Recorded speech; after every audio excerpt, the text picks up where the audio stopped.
A notable passing, Pat Robertson has passed away, everyone. He was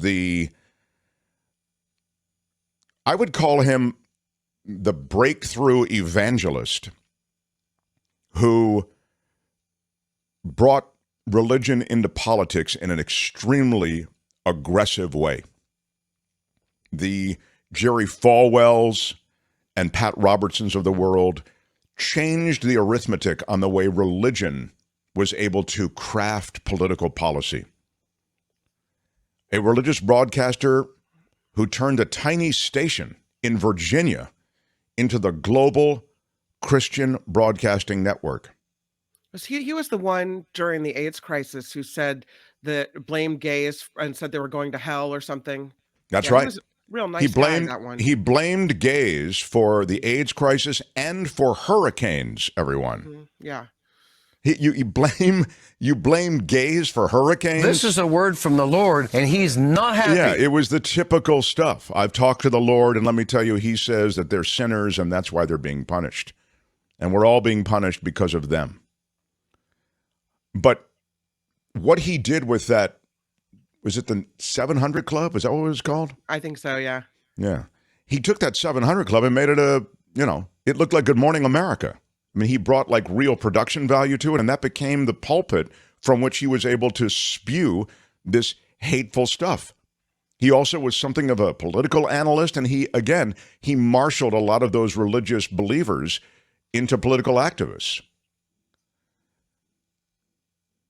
The Republican Party began to connect with Pat Robertson, meaning talk to Pat Robertson, and he talked to them because he was able to get a lot of people to show up. You know, we talk about the Supreme Court and how it's informed increasingly by extreme religious belief. We talk about legislatures nationwide, how they're increasingly informed by extreme religious belief. I call it the mullification of America. We talk about those mullahs in Iran. How could anybody let these crazy mullahs run things? Well, we're being mullified here. It's just that our mullahs are Christian mullahs. And I have nothing against Christianity or religion. But what's happened, and Pat Robertson really is the tip of the spear in terms of turning extreme religious belief into political activism. Pat Robertson is emblematic of that. And emblematic is a ding word. More than a half a century, Robertson was a familiar presence in American living rooms, known for, here it is, the 700 Club. In later years, his televised pronouncements of God's judgment, blaming natural disasters on everything from homosexuality to the teaching of evolution. The money poured in as he solicited donations. His influence soared, and he brought a huge following with him when he moved directly into politics by seeking the GOP presidential nomination in 1988. Robertson pioneered the now common strategy of courting Iowa's network of evangelical Christian churches and finished in second place in the Iowa caucuses ahead of Vice President George Bush.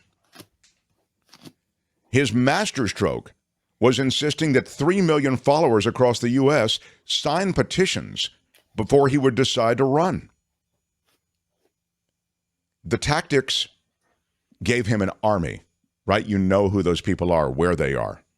He asked people to pledge that they'd work for him, pray for him, and give him money. Political historians may view it as one of the most ingenious things a candidate ever did. So he's more than just a preacher who did a TV show and caught fire.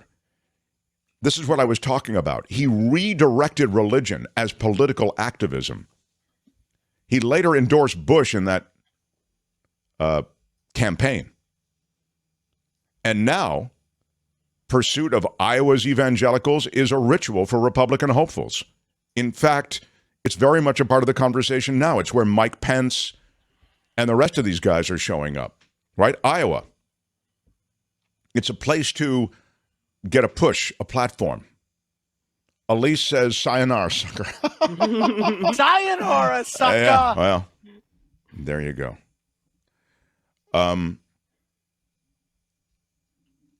Robertson helped cement the alliance between conservative Christians and the Republican Party, they say.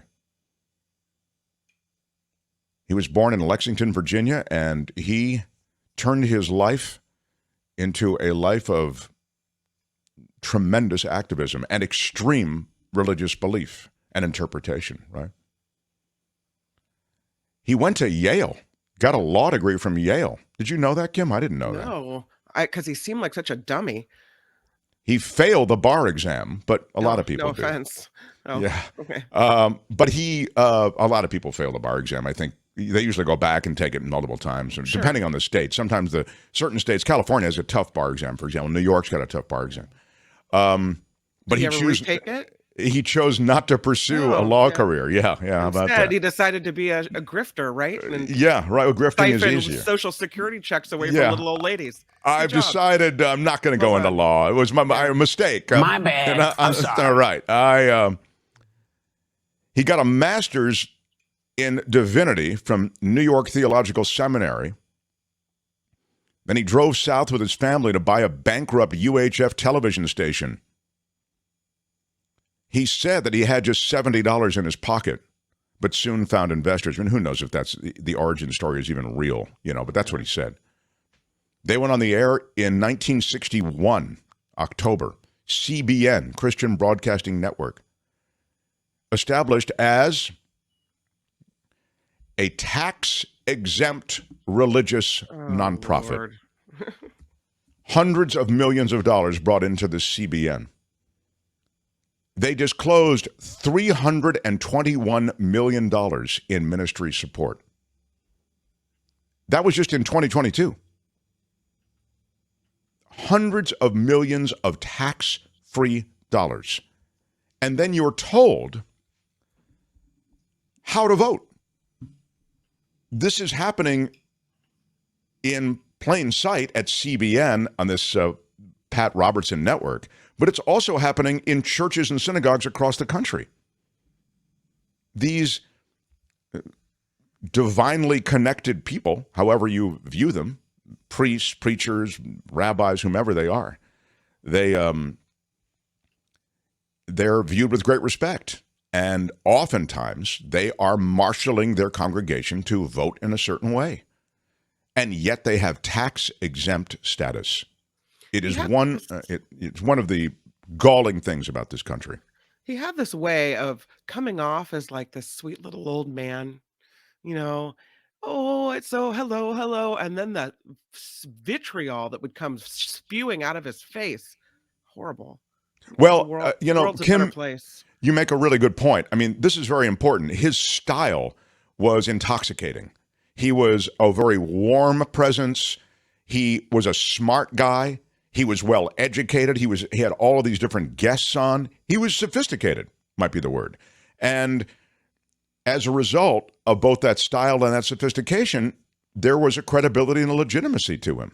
And so you could watch and feel as though you were really getting information. And the vitriol that you talk about, and vitriol is a ding word, was wrapped in that style. It wasn't fire-breathing dragon vitriol. It was accusatory vitriol that was in a chocolatey shell, that it went down easy. And so he could make these outrageous statements about the gay community or about whatever else, sinning. Anyway, he had Jimmy Carter was on, Donald Trump went on there. I mean, he had big people through there because he was a political force. Well, he also, by the way, after 9/11, said that the attacks were caused by God, angered by the federal courts, pornography, abortion rights, and church-state separation. That's why 9/11 happened. That's what he said. Talking again about 9/11 on his TV show a year after 9/11, he described Islam as a violent religion that wants to dominate and destroy. That prompted President George Bush to distance himself from Robertson and I have to say that Islam is a peaceful and respectful religion. He called for the assassination of Venezuelan President Hugo Chavez. Later apologized for that. He warned residents of rural Pennsylvania not to be surprised if disaster struck them because they voted out school board members who favored teaching intelligent design instead of evolution. And I mentioned this before, in 1998, he said Orlando should beware of hurricanes because they allowed the Gay Days event down there. That's his face he made when he started blaming people for the world's ills. I think he's blaming people for the world's ills right out of the chute. Yeah. He said that towels in Kenya could transmit AIDS. He warned Kenyans about the fact that you're going to get AIDS from towels. CBN issued a correction saying Robertson misspoke about the possibility of getting AIDS through towels. So I misspoke. Mm-hmm. Anyway, you see how this guy took this platform and this network and he made it transformative from the standpoint of politics, American politics. And he did it all tax-free because God was mentioned in that. The Mark Thompson Show. Hi, it's Mark, and I thought that was great. Hit the notification bell. You'll know whenever there's a new video being dropped, and please subscribe to our channel to help us save the universe.